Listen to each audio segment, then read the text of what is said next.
మన ఫ్యామిలీ అందరికీ good morning అండి. ప్రతి తల్లిదండ్రులు పిల్లల్ని చాలా ముద్దుగా గారాబంగా చూస్తారు కదా.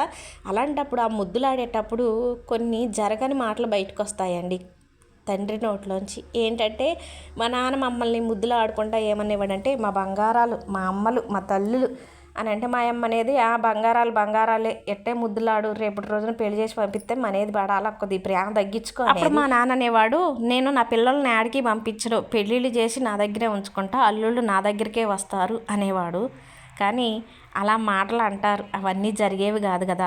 అప్పుడు మా అమ్మ అనేది చాలా చూసినమేలే, ఇలాంటి వాళ్ళని చాలా మందిని చూసినాం, ఇప్పుడు ఎట్టే ముద్దులు ఆడుతుండు, ఏ పంచకు పోయి పాసి ఎత్తాలో అనేది. నేను అనుకునేదాన్ని పాసి అంటే అర్థమయ్యేది, ఏ పంచకు పోయి ఎత్తాలంటే అర్థమయ్యేది కాదు. పెళ్ళైన తర్వాత అత్తారింటికి వచ్చిన తర్వాత తెలిసిందనమాట, వీళ్ళ ముక్కు మొహం ఇంతకుముందు తెలియదు, ఈ ఇల్లు ఇంతకుముందు తెలియదు. కానీ పెళ్ళైన తెల్లారే మెట్టినింటి ముందు పాసి ఎత్తినప్పుడు వెలిగింది బల్బు.